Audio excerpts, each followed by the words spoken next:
Pourtant, depuis un an, le pays s'enlise dans une crise économique. Le régime a d'autres priorités, comme celle d'un contrôle permanent sur les femmes, dont Kandahar est devenu le laboratoire.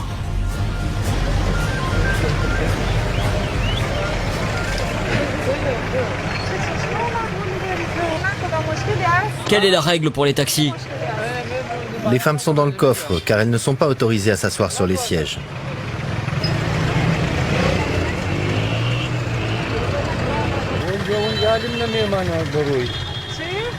C'est une interdiction mise en vigueur par l'émirat des talibans. Elle s'assoit sur les sièges seulement si un homme voyage avec.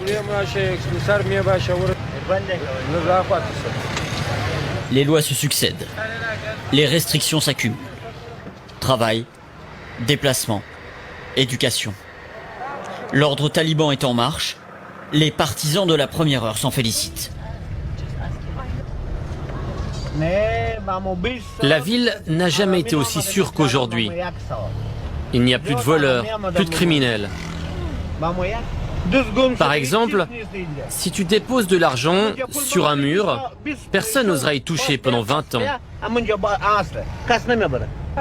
Et pour ce qui est de la condition des femmes, est-ce que ça va changer? Ce n'est pas mon boulot.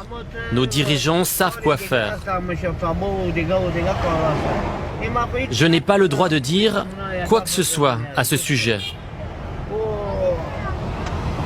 Je ne fais qu'obéir à mes chefs.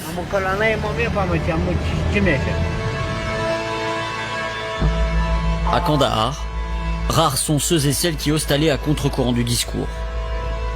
Il faut se lever tôt pour les rencontrer et s'enfoncer dans la banlieue. Ici, une quarantaine de femmes fabriquent des pains sous la supervision d'enfants qui ont grandi trop vite.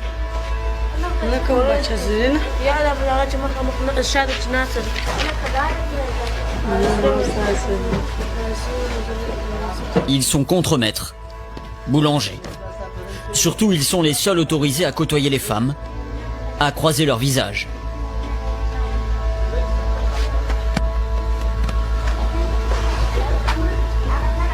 La majorité sont veuves, pauvres, juste assez insignifiantes. En pachtou, on les surnomme vulgairement les cheveux blancs. D'autres sont mariées et cachent à leurs époux qu'elles viennent ici pour travailler. Originaire de Kaboul, Spojmai est la seule à laisser deviner son visage. Il y a des maris qui ne laissent même pas leurs femmes sortir à 1 mètre de chez elles.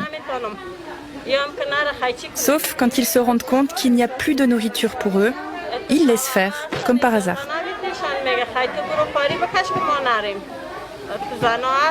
Certaines autres femmes n'ont pas la permission de leur mari de venir travailler, mais elles viennent quand même. Et qu'est-ce qui a changé pour vous depuis l'arrivée des talibans? J'étais pauvre avant, je le suis toujours après les talibans. Rien n'a changé dans ma vie. Mon mari a 2 femmes, il n'est pas que pour moi.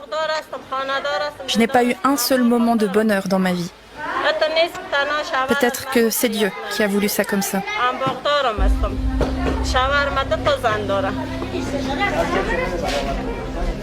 S'en remettre à Dieu. Qui d'autre? Dénoncer, s'opposer, critiquer, c'est risquer sa vie. Cette enseignante le sait trop bien. Quand les talibans ont proclamé l'interdiction d'aller à l'école pour les filles à partir du collège, elle a ouvert une école clandestine. C'est l'endroit où on enseignait aux filles et aux garçons avant l'arrivée des talibans.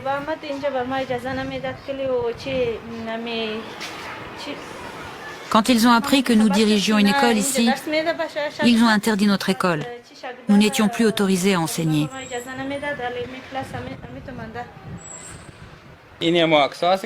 Voici les photos de notre école. Ce couple accueillait une dizaine d'élèves chaque soir. jusqu'à ce qu'il soit un jour dénoncé par des voisins aux talibans. J'ai d'abord reçu une lettre, puis des appels de numéros inconnus. Ils nous disaient que nous allions à l'encontre des règles et lois islamiques des talibans, que nous recevions le soutien des étrangers. Ils ont appelé mon frère, mes amis et mon père. Ils lui ont dit « Votre fils fait ce genre de choses illégales, nous devrons peut-être le tuer s'il continue ». C'est pourquoi nous avons dû déménager plusieurs fois en attendant que la situation se calme.